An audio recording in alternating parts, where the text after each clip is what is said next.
What is going on? My name is Justin from Ecomm Evolution, and today we are going to be taking a look at the top 6 top of funnel marketing metrics that you must know if you're running an e-commerce store.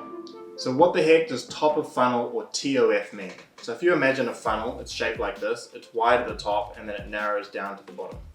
We have 3 different buckets that we like to use to describe the funnel. We have top of funnel, middle of funnel, and bottom of funnel. Now all these metrics do are describe different sort of platforms or stages of engagement that the customer is at with your business. So top of funnel metrics would be things like on Facebook, on Google, on blog posts. Middle of funnel would be on your website, and then bottom of funnel would be purchases. And in the same way that a funnel allows a lot of volume at the top and then less volume as it gets down, we have a lot of people seeing your ads or engaging with you on social media, less people going to your website, and even less people purchasing. So today we're going to be looking at the metrics that relate to the top of funnel, the ones that are on Facebook, on Google, and then next time we're going to be looking at the middle of funnel, and then we'll cover bottom of funnel metrics as well. The first metric is CPC, or cost per click.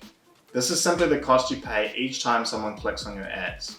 This can be a good metric to tell how relevant and how engaging your ads are. And you can look at cost per click in a number of different ways. You can look at straight link clicks, so people clicking links on your ad. You could look at outbound clicks, which are generally clicks that take people away from that platform. So for example, away from Facebook to your website. Or you could look at just clicks in general. So that might include people clicking the like button or just clicking the see more button on that text there. The second metric is CTR, or click-through rate. This metric is related to cost per click, but it is a percentage. It is based on the amount of people who saw your ad. So if you have a 10% click-through rate, means that out of 100 people who saw your ad, 10 of them clicked through. Again, this is another metric to tell how relevant and how engaging your ads are. The next metric is CPM, or cost per milli. Milli actually translates to the word 1000, and in this instance it refers to cost per 1000 impressions. Now the difference between impressions and reach is that reach is unique to one, for example, Facebook account, whereas impressions is just the amount of time your ad has been seen.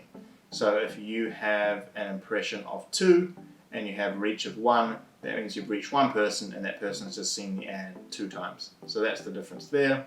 Now CPM is usually a dollar amount. It might be $10, it might be $20, and this is largely dependent on what audience you're targeting.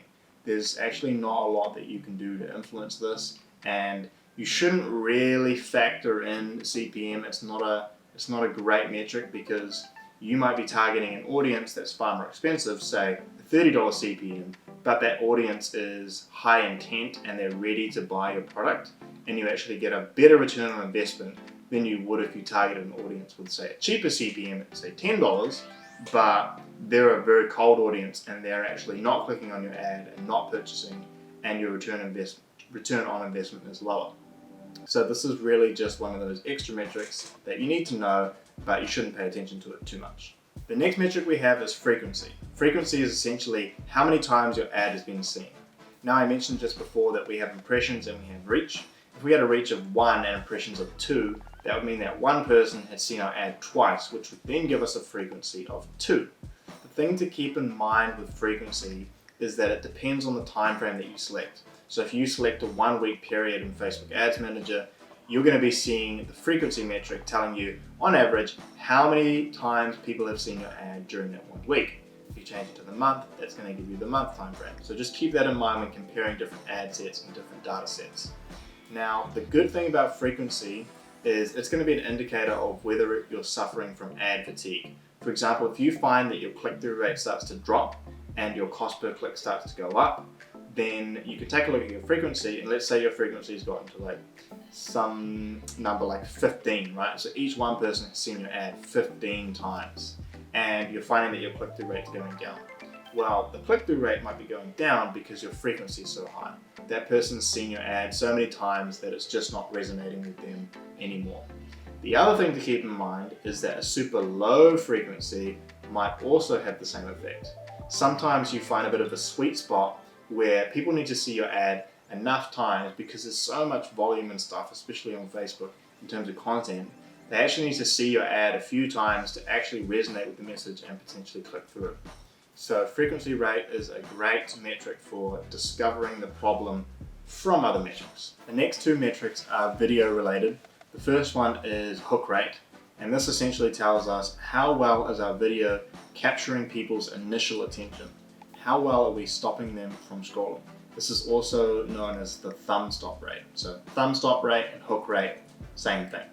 And essentially what this is the number of people who have seen our ad divided by the number of people who watched the first 3 seconds. So generally the hook is considered the first 3 to 5 seconds, but for technicalities it is the first 3 seconds that we're looking at and how we measure that. Now we want to aim for above a 30% hook rate if possible. If we're getting less than a 30% hook rate, then we need to be reiterating our hooks and testing different hooks to make sure that we're grabbing those users' attention first. Finally, number 6, we have hold rate. This is a brother metric to hook rate and tells us how many people actually continue to engage with the ad past the first 3 seconds. So this is from 3 to 15 seconds. How many people do we have watching the video? If your video is shorter than 15 seconds, they just need to watch to the end of the video for it to count. Now we want to aim for a 30 to 40% hold rate. That means that our content is actually engaging and people are wanting to watch and stick around to the end. And there you have it, a beginner's guide to CPM, CTR, CPC, frequency, hook rate and hold rate. If you can't remember what any of those metrics are, go back, rewatch the video, watch it over a few times if you need, get them under your belt, because you are definitely going to be needing those metrics as a digital marketer or as someone who is in e-commerce or using Facebook ads. And that is the video. My name's Justin from Ecommerce Evolution. If you liked the video, hit the like button. If you didn't like the video, leave a comment, let us know what we could do better. And if you want to see more videos like this, hit that subscribe button. We're going to be releasing videos every single week on Facebook ads, general marketing strategy, and Shopify landing pages. See you in the next one.